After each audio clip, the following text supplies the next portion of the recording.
Thank you very much for joining this talk. Today, I'm very thankful that I could present you Dan Weissman. This is a guest lecture as part of the Solar Decathlon and my lighting course at Wuppertal University. Dan is an architect, a lighting designer, and a researcher based in Cambridge, Massachusetts, USA. He is a senior associate and director at Labs and Lamp Partners. In addition, he lectures at the Harvard Graduate School of Design. And within the lighting design offers, he is very much interested in finding holistic solutions for lighting design, combining daylight and electrical lighting. He is also an active member of the Illumination Engineering Society and in the Sustainable Design Committee.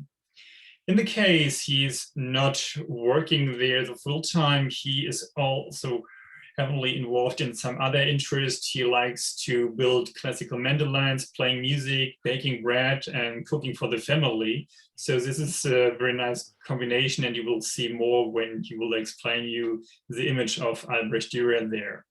So the reason why I chose to ask Dan for lecture is that he has this very integrated approach for lighting design, with a long tradition in the lighting design studio where he works at Lamp Partners with the perception of light and how to create perception-oriented lighting design. The topic today is we know that buildings grow smarter, go bigger, and also the expectation is higher to deliver smart solutions. And it's about the question to find the right balance between quantitative and qualitative methods. And so that's the reason why Dan will present today sustainable lighting in the age of the metaverse. I would like to ask you to keep your microphones muted as long as he is presenting. And we are happy and glad to take any questions afterwards. Please write in the chat and we can answer them. Now, Dan, the stage is yours, and thank you very much that you're here for us. Thank you so much, Thomas. Guten Tag. This is my first international lecture. I'm very honored to be part of this. Solar Decathlon was a program that I never got to participate in, but I always sort of wished I had been able to in some way. So it's nice to engage in some way. As Thomas mentioned, the name of my lecture today is Sustainable Lighting in the Age of the Metaverse.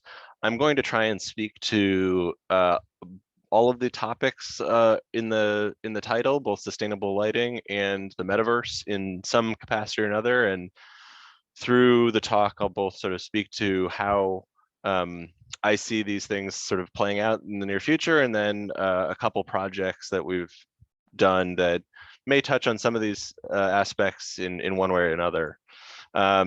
So I think a good place to start is, what is sustainable lighting design? The image on the screen is a project that our office did well before I was born.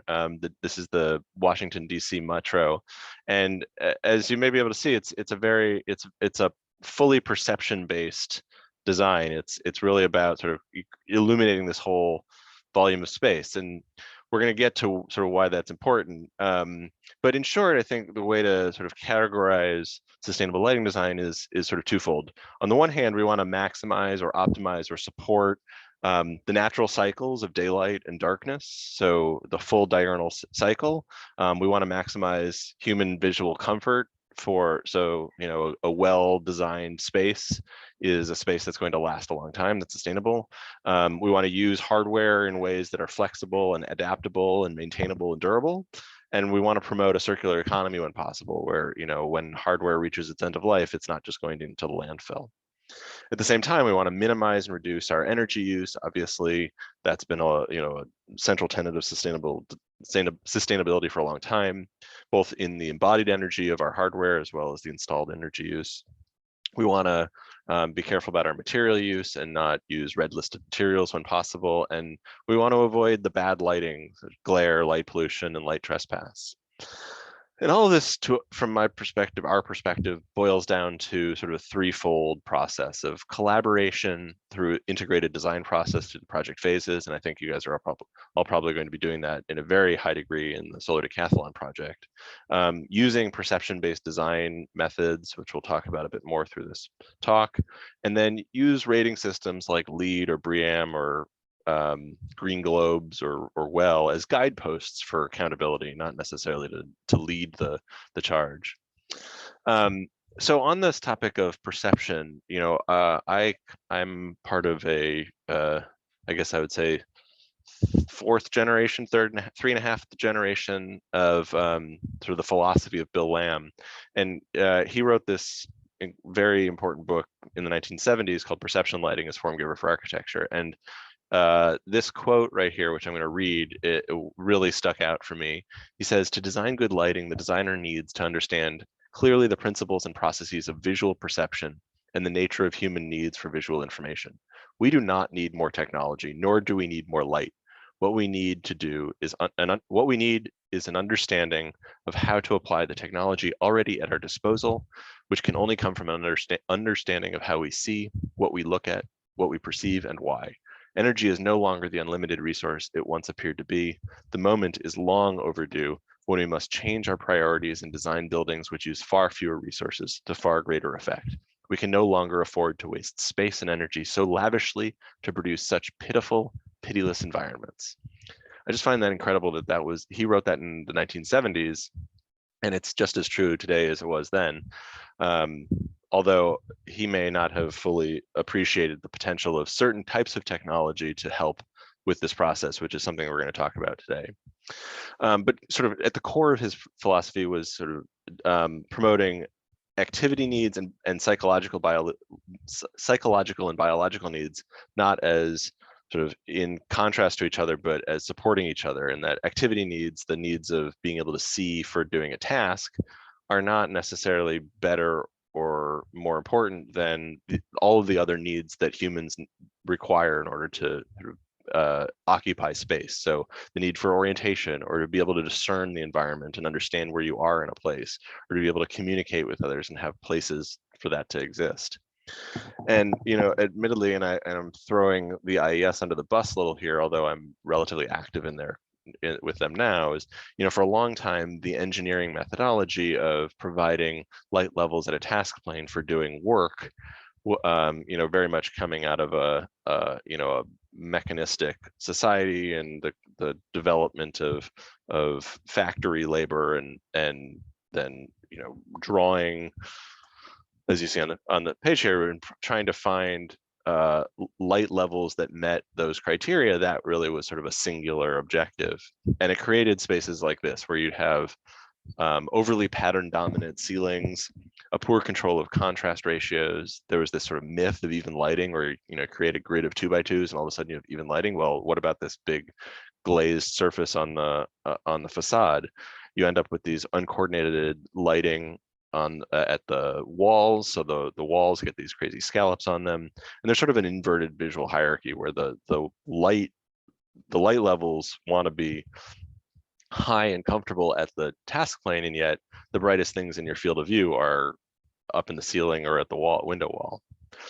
A good example of sort of the duality of this is, these are both images from the Boston Public Library. The first one on the left was the addition that Philip Johnson did in the 1960s, where, you know, this is a major civic public work, and the lighting design looks like it's a back of house, you know, warehouse space.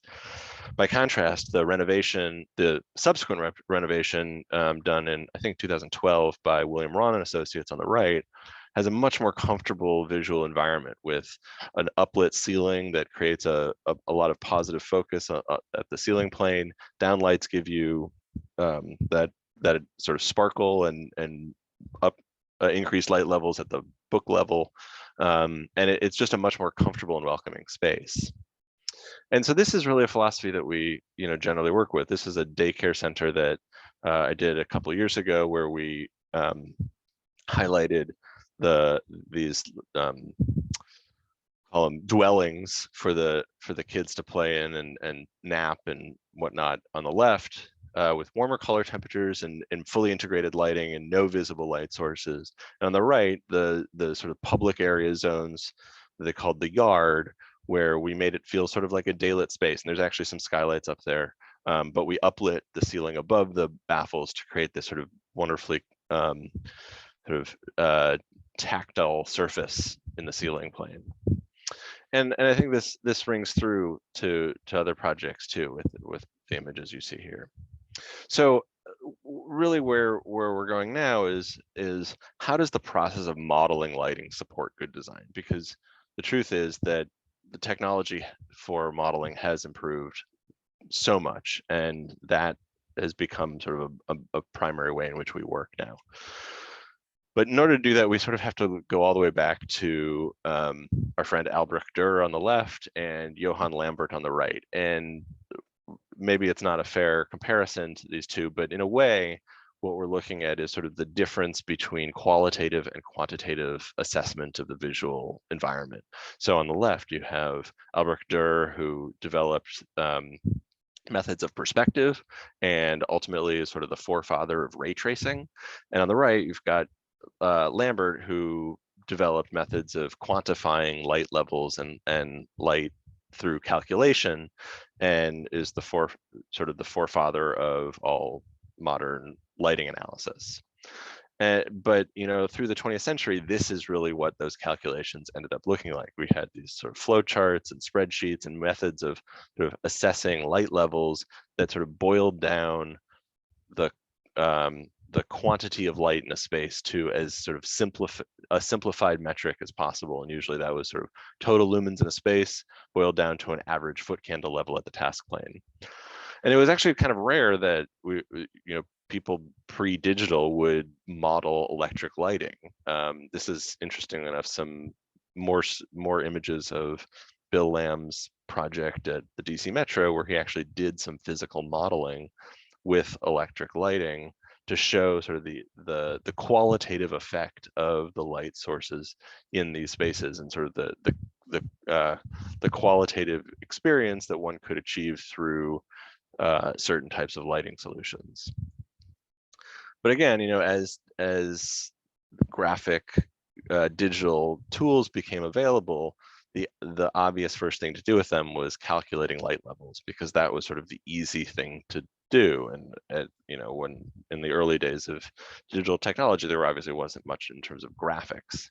In the 1980s, things started to creep forward. We started getting radiosity-based solutions and the ability to predict lighting results visually, which lighting analysts is purporting here, although arguably to a limited effect due to the sort of the limitations of the calculation engines behind this. Radiosity has a number of very important caveats and limitations that limit the ability to really truly understand the impact of light in the visual space. In the mid-90s, Lightscape was developed, and we started using this extensively. This was the program that I used a lot in my early years of being a lighting designer. This is an image of the Kansas City Performing Arts Center that I was the primary modeler of. And we used this and really were able to get a reasonably good understanding of how light was going to be interacting with the architecture. But all that changed about 8 or 9 years ago now with the development of physically based rendering. And this has completely changed our way of working as an office, actually. And frankly, I think it was a revolutionary change, because it really changed from going from the concept of designing lighting through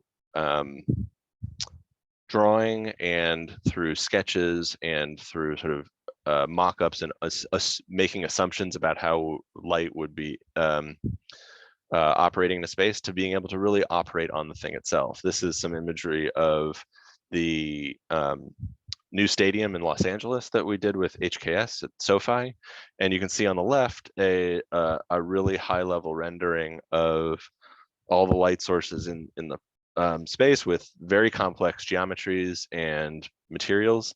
And on the right, you see a real image that looks pretty realistic, all things considered. And I'm sure many of you have seen renderings at this quality at this point, but what's really important is that we've been using these tools in a way that's photometrically accurate and physically based, and allows us to operate on the thing itself. It's sort of like, I like to compare it to the digital fabrication revolution about 20 years ago in architecture, where architects started to be able to sort of construct these crazy things from the digital space.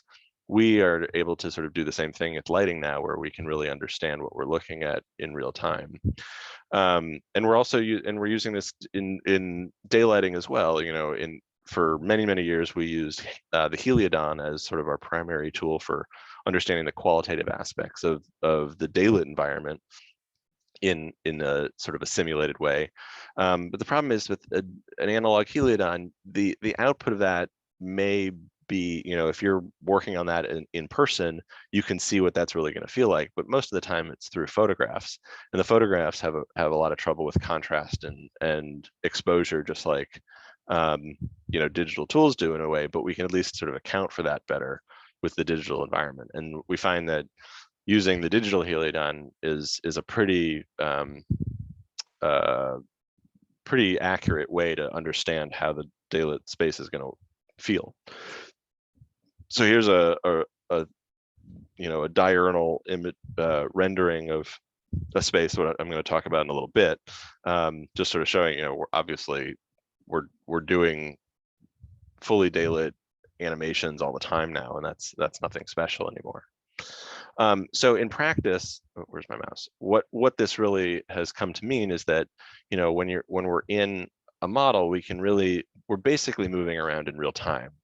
And this has allowed one other really important factor, which is, and sort of prefaces the metaverse part of this talk, which is that instead of sort of doing a bunch of studies and then producing a report and sending it to the client and having them digest it and then sending back comments or getting on a call to talk about it, we're actually able to sort of design in real time with our collaborators. So instead of sending this out, I can actually be on a web conference and show my client exactly what we're seeing and what they're going to see, and then we can change out options and look at different solutions together, and maybe even try some things in person in real time.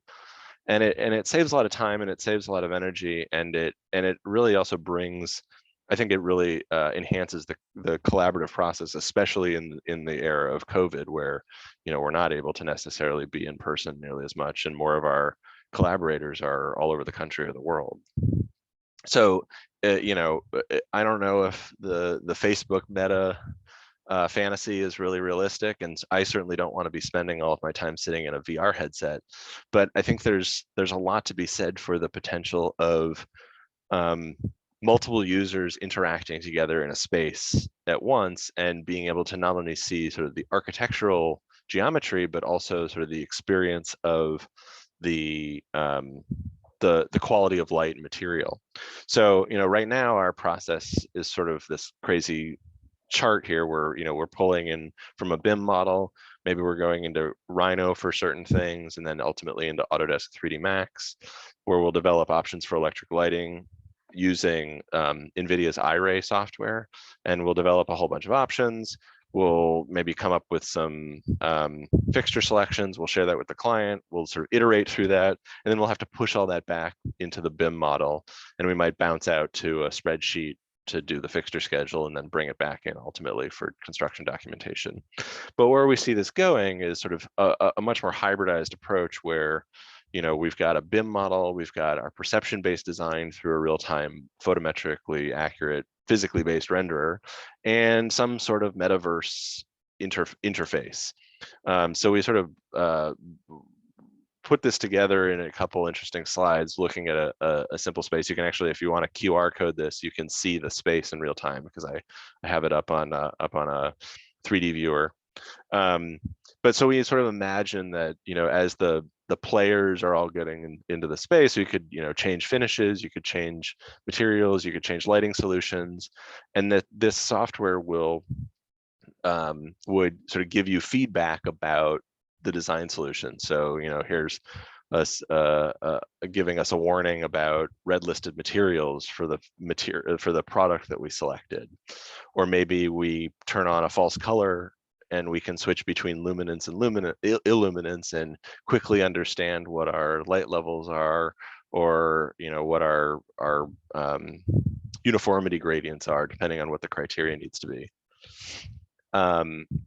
Or maybe because of the limitations of the screen and the gamut of either no matter if it's a VR or a regular screen, we're never going to be able to achieve the luminance thresholds that we see in real life. So we can start using overlays and data to give us feedback about the design solutions that we're working with. So for example, like a glare analysis. Glare is a very difficult metric to really fully account for, and things like UGR or daylight glare probability are trying to sort of give people some indication. But imagine if you're in a VR headset and you can move around, and instead of necessarily seeing a super bright source, which is going to be difficult to achieve with a screen, it'll give you some sort of overlay that says, oh, this light might be a glary issue in the space. Unfortunately, in order for this to really take off, we're also going to need some other things like better photometry, something called an XML data file type, which could incorporate near field and far field photometry. Maybe it can incorporate the size of the fixture or the housing and a lot more data associated with it. It could incorporate circadian information through spectral power distributions. So there's a lot of potential in the near future of lighting visualization. And then you take this one step further to the construction industry, and there's a lot of people talking about this and working out this right now. And lighting is obviously a very small subset, but we're definitely interested in how augmented reality may help the lighting side of the construction industry alongside everything else that's going on here. So a lot of potential. Okay, I'm going to switch gears now and talk about two projects that I've worked on in the last couple of years. The first one is an outdoor project that's actually still under construction, so I don't have images of what its final solution is going to look like. But we relied heavily on the virtual environment to develop the design solutions, but yet there's always needing to sort of jump back to reality for a number of the sort of constructability questions. So the first one, and this is something that I like to include in my presentations a lot, because a lot of times people aren't accustomed to looking at lighting modeling on its own terms. So this says, this presentation contains digital visualizations. Keep in mind the following images are for the study of lighting design. Please refer to the landscape architects and architects content for accurate materials, plantings, and other detail elements not correctly shown in this presentation. We often find that when we present high quality renderings of the architectural design work with lighting, that stakeholders might actually be looking at all of the other things, because everything looks real.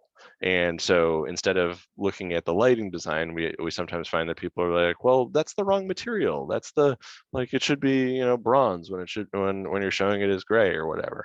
So sometimes it can actually be helpful to dumb down the material qualities of a model, and other times it's really important to show sort of as accurately as possible what those materials may be, so that you can really assess the lighting qualities that are going to be attempted or achieved. So all that being said, so the Harvard Square, for those of you who have not been to Boston, is actually the third most visited tourist attraction in the country. Harvard University's yard is just to the northeast of the plaza, and this is the local subway train stop, the T stop here. And it The plaza has been renovated on a number of occasions. You know, it was originally, it's been a sort of a transit hub since the 1800s, and this is the second structure that was built or I should say, the one on the right is the third structure that's been built as the head house for the subway. The one on the left was the second structure built, and there was one previous to that. So the existing design has a lot of sort of ups and downs to it. It's not very user friendly and not very good for sort of ADA and handicap access. So one of the main points was to level out the whole plaza. And so what we're doing here is we added a very tall pole in the middle to sort of to moonlight the whole center of the plaza. We'd also added a second pole here, which ultimately got removed from the design, but it's showing up in these renderings. And then some underbench lighting sort of create the sort of to bind the plaza into one sort of grander space. We'd also proposed tree uplights, which almost immediately got removed from the design because of maintenance issues, which makes a lot of sense. But one design feature that the sort of everybody really liked was the idea of adding catenaries to sort of create a bit of a ceiling to the outdoor room, as well as to sort of give some sparkle to the place. We did sort of the requisite light level calculations, so you know, upwards of 50 lux or more around the plaza, so pretty high light levels for an outdoor environment at max. But you know, through controls, we're hoping to keep those lower than that. Some views from the ground level. So this is sort of the entry looking west. We have sort of some stadium seating that gives people some nice sort of urban experience and ability to sort of people watch and whatnot. And we're relying on a product detail that we're doing more than more for outdoor environments, which is a really tall pole with a bunch of very focused spotlights with good shielding on them. And this allows us to get, you know, appropriate light levels around the plaza without sort of creating a really strong glaring light source. The catenary string lights then, as I mentioned, you know, really sort of help give you that sense of ceiling to the urban space. We looked at a couple other options. One of the great benefits of having you know, a digital model, but this was definitely not something that we went forward with. A couple other views. And then in the kiosk itself, so this building was originally designed as a train head house. It was then a news stand for a really long time, and is now being converted into sort of a public room that can be used for all sorts of things. And alongside this project came a number of historic restoration and renovation issues. So this was a fixture that was put on in the 1980s that is being removed. We wanted to go back to sort of the original fixtures that were mounted on the kiosk previous to the extension of the red line in the 1970s. So we had to work with the manufacturer to develop a sort of a custom spinning, and we're still sort of working out some of the details of what this interior emitter is going to look like. A couple views of what that looks like inside and out. So we looked at a number of different options. You know, this is sort of a glowing RLM style, uplights with the spun aluminum RLM shades in the middle. And where we landed was, oh, I actually don't have an image of it. We ended up with the cove uplight on either side, with little adjustable fixtures mounted down. And we ended up having to do a bit of work with that one too, because the roof has there's no insulation up there. It's a hot roof. It's basically just 3 inches of wood and then, you know, a metal roof on top of it. So we had to develop a sort of a special mounting condition for the fixture using low voltage wiring to get the fixtures in the right place. This was the ultimate fixture that we're using in the plaza, although I haven't yet seen submittals, so it's anybody's guess as to what it's going to be.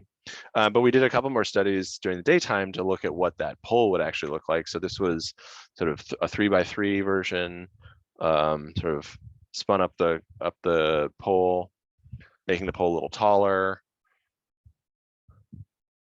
And this is, I think, where we landed, which I think is quite elegant. Looking forward to seeing what this looks like. A couple more views of that. All right, and then my other project that I wanted to show is a completely different departure. So this is a project that was completed about 2 or 3 years ago, and I like to say this is really a story about control. Questionably not sustainability, but ultimately, it does perform as a sustainable project. This is a project at Princeton University in their enormous main library building. This is the Harvey Firestone Library. It was originally built in the 1930s. And in the 1980s, they added an addition with a couple levels of stacks and storage areas. And in between the two, the old and the new building, they built an atrium that's about 140 feet long. The whole building is about 19 degrees rotated from north to the west. The Princeton is located 40 degrees north latitude in Princeton, New Jersey. This is New York way up here. So, and Philadelphia is down here. So it's sort of a halfway between New York and Philadelphia. And the space was designed to be, was originally one big space. And what they decided to do is sort of break it into sort of a 2/3, 1/3 layout, where the dark blue area was going to become the rare books reading room. And for anybody who's done any work with rare books, obviously knows that you don't want to have a lot of daylight or a lot of light in a rare books area. And so why they decided this was going to be a smart move is beyond me. The original space had a brise soleil on it with 14% visual light transmitting glass and 50% shade on it. So about a 7% visual light transmission coming through this glazing assembly in the original. The rendering that was provided to us with electric lighting, actually by another lighting design firm out of New York, they were the ones that sort of did the lighting design for the whole project. I'm not totally sure how it landed on us that we got hired to look at the daylighting, but suffice it to say they wanted to talk to somebody who knew what they were talking about. And so we started by proposing sort of the classic architectural solution, right? Pull out a couple of the panes of glass, replace the or add some baffles to cut off the high angle sun. It would, choke down the light levels. We're getting, a lot less light through this space. Oops. But they took one look at this and like, no, this is definitely not going to happen. We're not going to change the architecture to meet this these light level requirements. And at the same time, the conservation team at the library became very fixated on this 500 lux threshold. They had cited this one paper that I've copied here, and we were trying to sort of argue for the concept of lux hours, how much light over time would be emitted into the space, and maybe there are ways to sort of shield the books when they're out and whatnot. And their response was, well, most of the researchers work in the summertime, and we don't have the capacity to like monitor books to that degree, so we just need to have this fixed threshold. And so we're sort of shaking our heads like, oh, 500 lux, oi, how are we going to meet this light level? So we started developing a whole series of iterations where we were looking at choking off a certain amount of light with solid panels or translucent panels.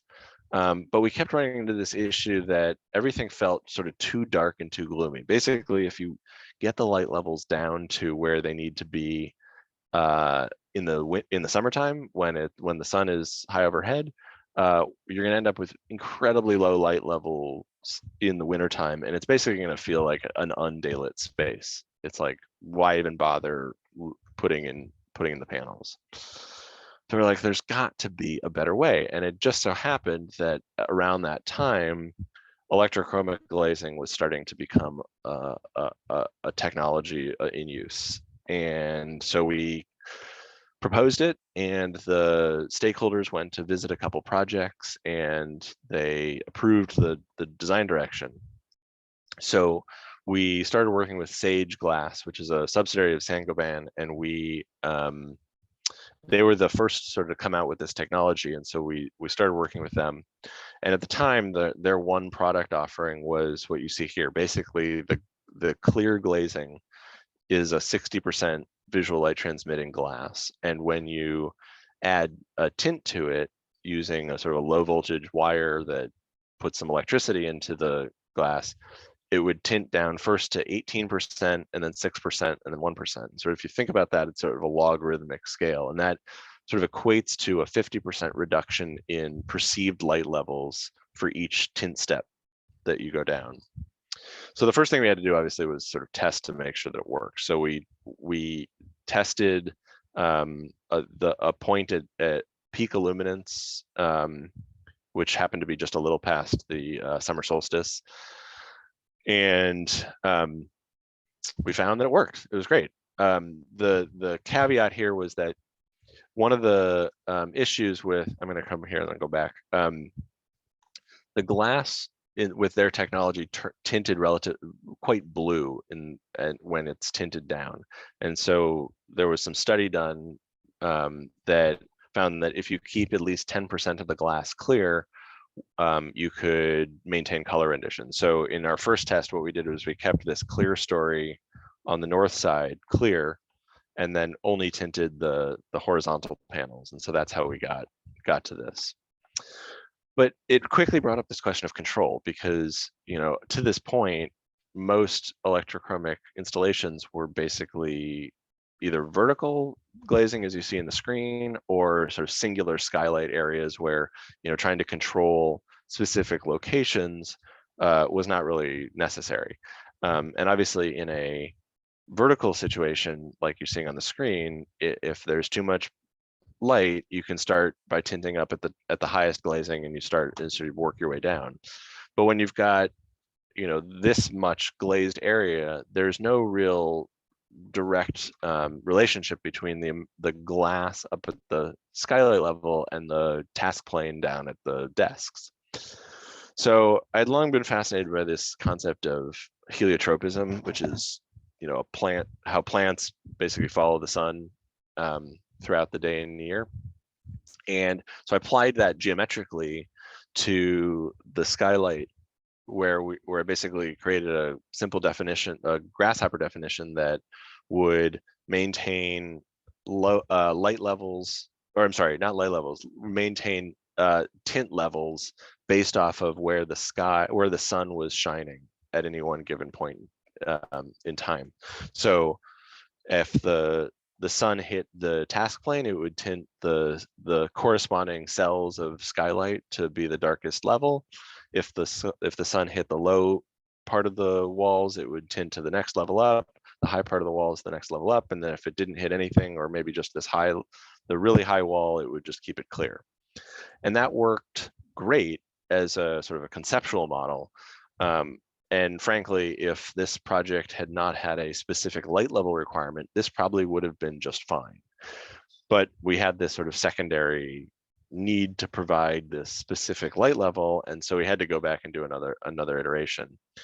When we presented this, they also had some interesting feedback that, you know, the images on the left, which are, you know, they're from the photorealistic renderings, but the jerkiness of the animation, which to sort of somebody who knows what they're looking at is like, oh, well, obviously that's just a representation. But if you don't really know what you're looking at, you might think that, oh my gosh, at any given point, these things could be turning on and off and be flickering and whatnot, and it's crazy.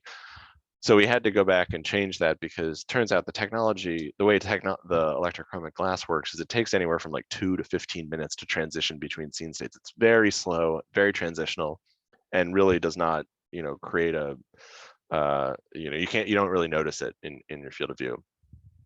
So first thing I did with trying to sort of get to this next level of optimization was trying to understand sort of what's the level of sensitivity, how much light is any given point in the space going to be receiving from any given cell in the glazing up above. And what you're seeing here is basically the impact of 3 different points in space located directly underneath these 3 blobs of orange, where all of these cells are contributing proportionally the amount of light to any point in space, which is it's a weird representation, but in short, it basically shows that like there's no direct relationship. It's a non-linear relationship between the amount of light hitting any cell up above down to the task plane. So we had to come up with another method of sort of calculating out the 500 lux threshold.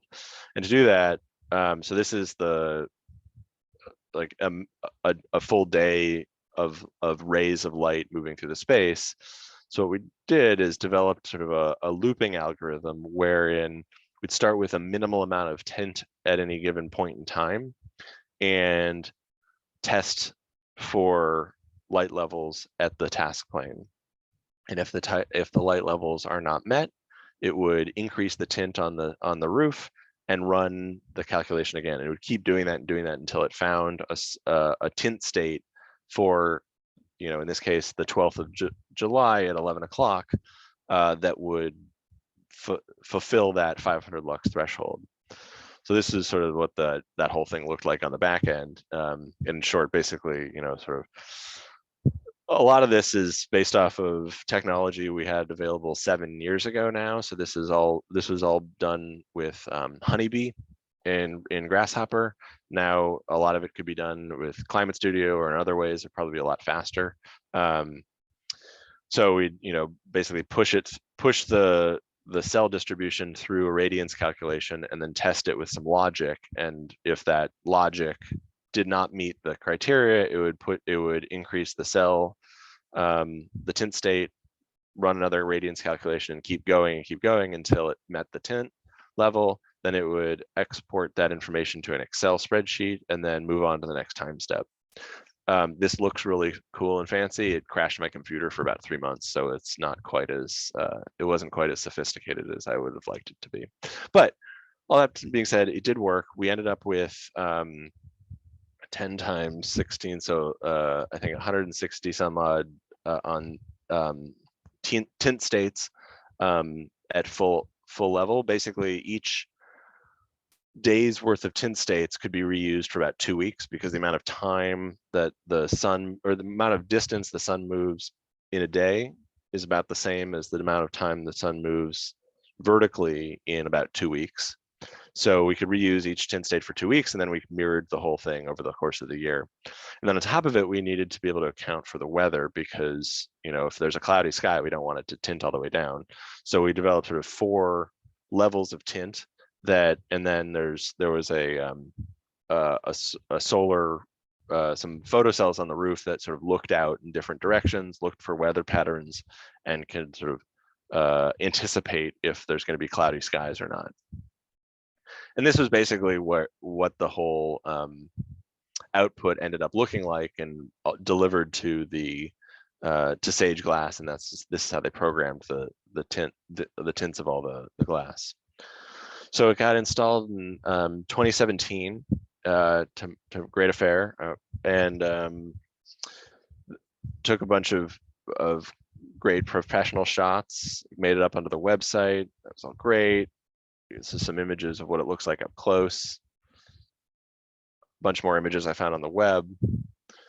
And more recently, it actually made it onto the front cover of a magazine where they were talking about Fisher Morant Stone's electric lighting and did not mention us at all, which was a bit of a hurtful thing, but so it goes. But there is an epilogue. So what was interesting about the project was, we were able to sort of move nimbly through between sort of the digital environment into the control apparatus and environment.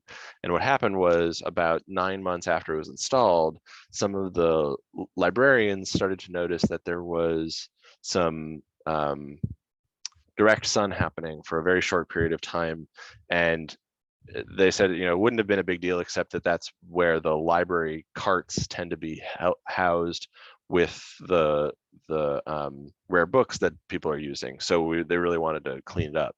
So we went in and actually made some sort of tweaks to the control, sort of basically just changing some of those 1s and 0s and 2s and 3s to account for, sort of basically increase the tint a little at that time. And I sort of never heard back from him. So I'm presuming that it all worked out well. And then more recently, I've become really interested in how, this project was done through sort of a brute force calculation method.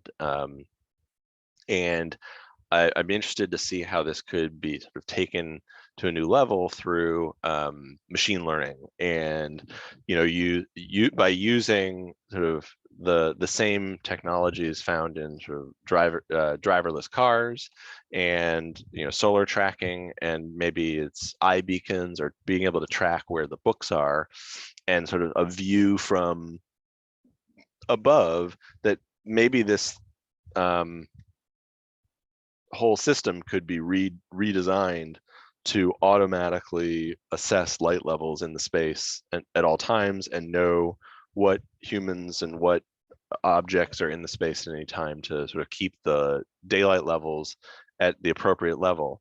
And one thing I sort of didn't mention early on, and why we went through all this trouble to create this system, was ultimately what we wanted to do is maximize the amount of daylight in the space when possible, right? So if we had just tinted the whole ceiling down to 1%, we would have ended up with a really gloomy space all the time.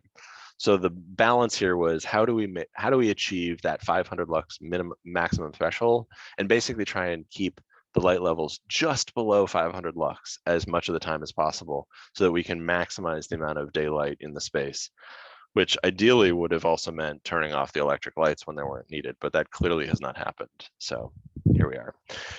Hey, right, with that, I want to thank you all and want to open it up for questions. Can't hear you, Thomas, you're on mute. And thank you very much for this fascinating talk there. So if the audience has any questions, please use the chat function, and I would ask questions to them there. So it was very interesting to see to also the parallels and the history, comparing the approach from Dirac and Lambert with the qualitative and the quantitative way of thinking regarding light, and also highlighting very early examples like the Washington Metro there, to think about the spatial qualities of a room there. When you discussed and presented the outdoor lighting, one core issue is, of course, very often avoiding glare. What are your biggest challenges, especially in public spaces outdoors?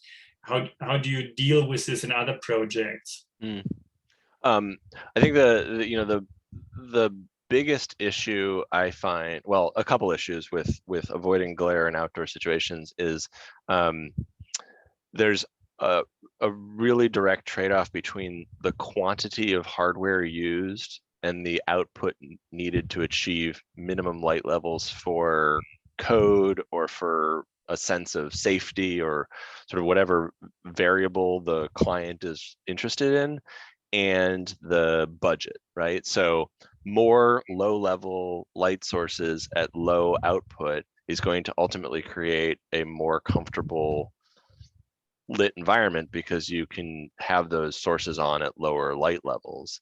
But outdoor lighting is very expensive, and it oftentimes a client wants to sort of do that as minimally as possible. Landscape architects don't necessarily want to populate their whole area with a ton of poles. So I think there's a lot of balance and sort of optimization that needs to happen, where you try and sort of fit all of that criteria together.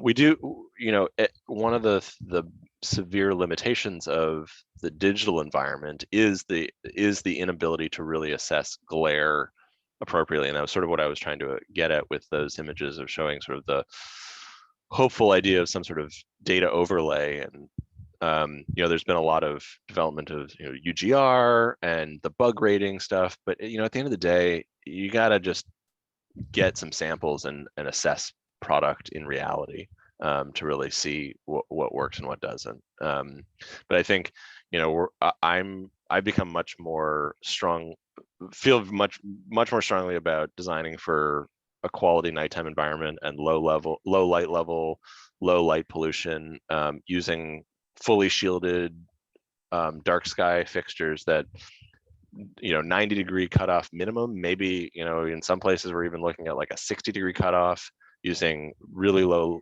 color temperature when possible. No lensing below the the horizontal plane for poles, and I'm also become much more of an evangelist of trying not to uplight any buildings that are not really important. And I think that's something that I'm seeing a lot more, where everybody's core and shell, lab office building wants to have some zooty light detail on the outside. It's like, why? What cultural purpose does your building serve other than, corporate interest? So get off your high horse and don't light it up. But that's way above my pay grade.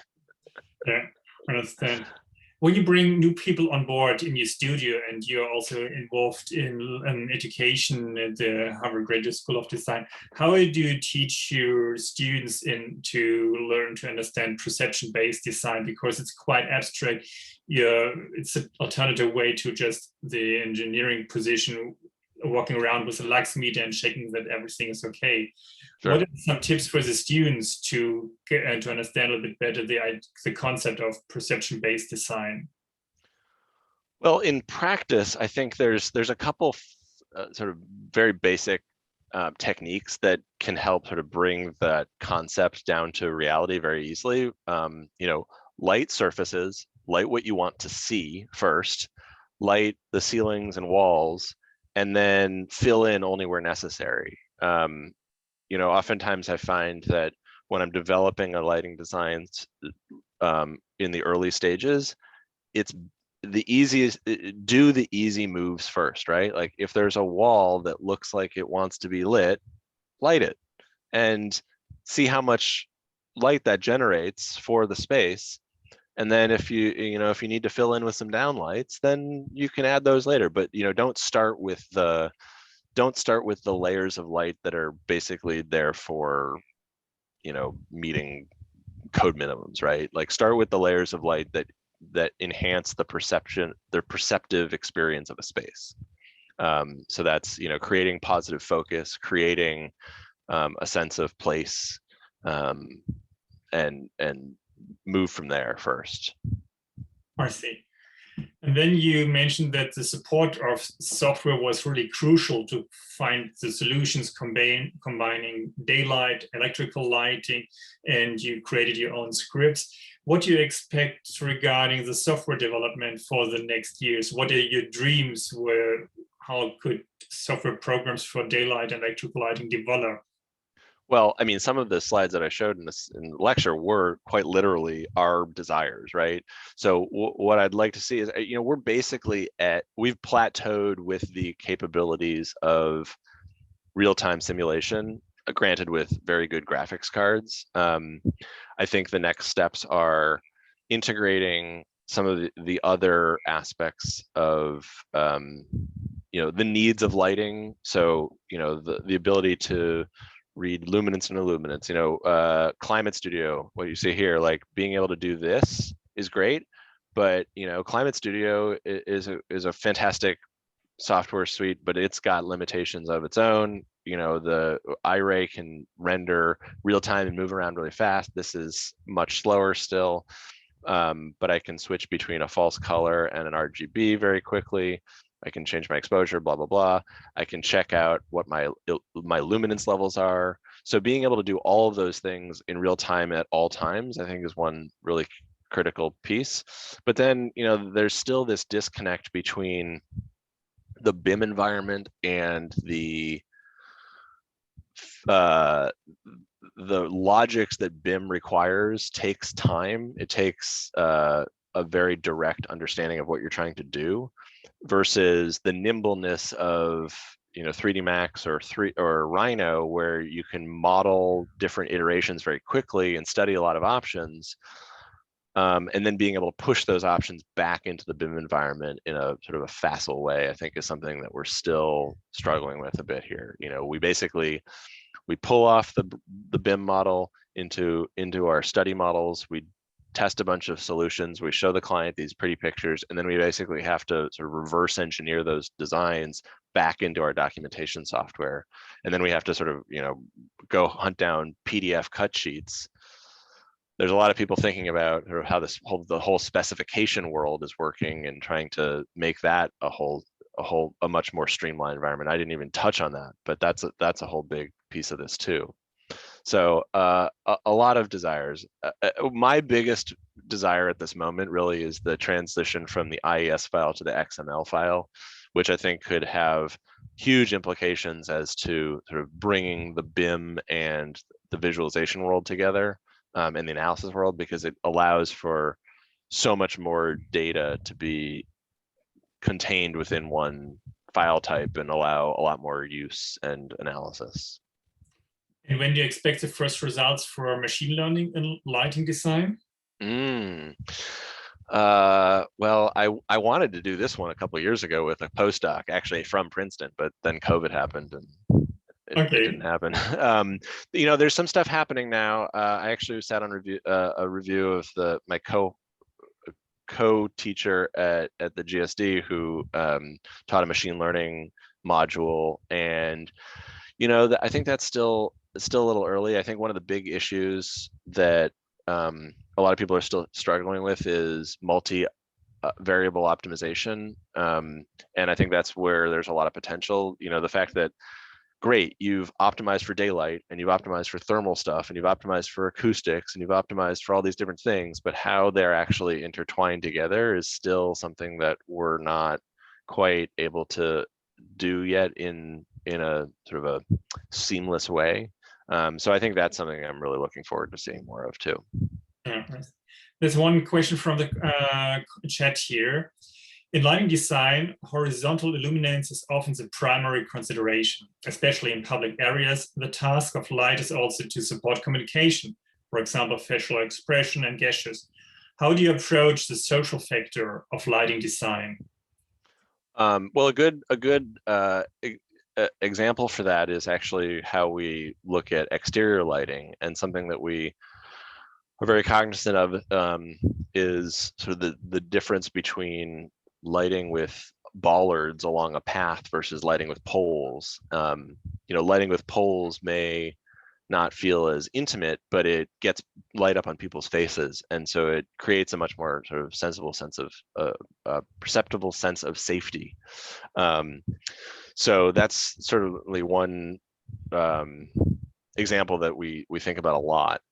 In interior spaces, I don't know if it's quite as much of an issue, just by virtue of the fact that lighting so often ends up being relegated to mounted to the ceilings in one way or another, whether it's recessed, surface mounted, or suspended. 90% of our lighting hardware tends to be mounted to the ceilings, and I think that's a lot of that is just it's cultural norms and construction logics married with the fact that the sun is above our heads, and so we naturally expect that the light sources in our environment are going to come from above us. And to that end, if anything, I think getting light lower is something that we try to do, particularly in spaces where you want to create more of an intimate feel, and whether it's like a hospitality space or a spiritual space, that getting light down low is actually the harder part, not getting the light up high. Another question from the audience: at which point of the planning process are you normally joining? Do you have any possibility on impact to influence the material of furniture or construction material? The answer is it depends. More often than not, we really usually get started in design development. If we're working with we're an independent consulting firm, right? So we're working completely with architects and landscape architects that are hiring us that are not in our office. Lighting groups that are situated within large architecture firms are a totally different circumstance, but we rarely get to be involved in SD beyond sort of basic conceptual level stuff, or establishing a lighting budget. One thing that we wish we were able to be more involved in, especially what I wish I could be more involved in, is early concept and schematic level daylighting design, because that's really where the big moves happen and where the big decisions happen. But on the flip side, every architect thinks they're a daylighting specialist, and every architect thinks they know what they're doing with windows and apertures, and very few of them are willing to sort of bring in a consultant to talk about those things. And I think it's a shame, because there's a lot of we can bring a lot to the table without like removing their authorship or whatnot. And I think co-authorship is something that I think our favorite clients to work with are the ones that are really comfortable with that aspect of co-authorship.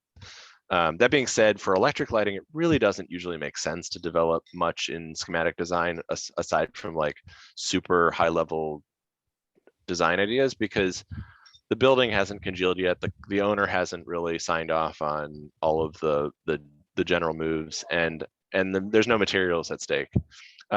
We do sometimes have impact on materials, and certainly we try and push for certain materiality, depending on the space type. Whether it's like we really want it to be a light colored surface to improve light levels or uniformity or whatnot, or we want it to be a matte finish as opposed to a specular finish, so that we don't see unwanted reflections.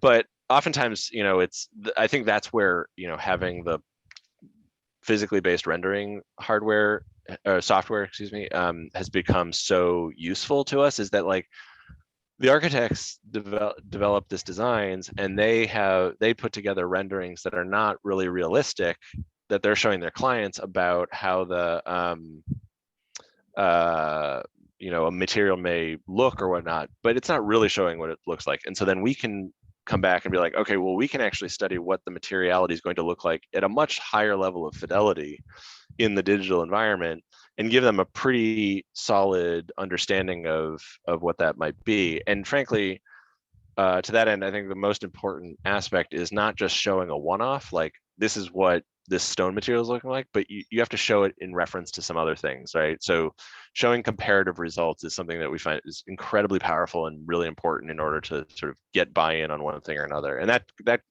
obviously is a very broad comment for everything in the design world. Like looking at options, obviously, and iterations makes it much easier to make decisions than just like looking at one thing on its own terms. But especially materials and lighting, we see that helps a lot. Thank you very much, Dan, for sharing so many insights from daylight to electrical lighting, and from physical models up to the computer world of virtual possibilities there. So it was great to have you there for the talk, and thank you. A great day. Cheers. Thank you all. Good luck with your with the solo decathlon. Thank you very much, and have a nice day. Bye bye. Cheers.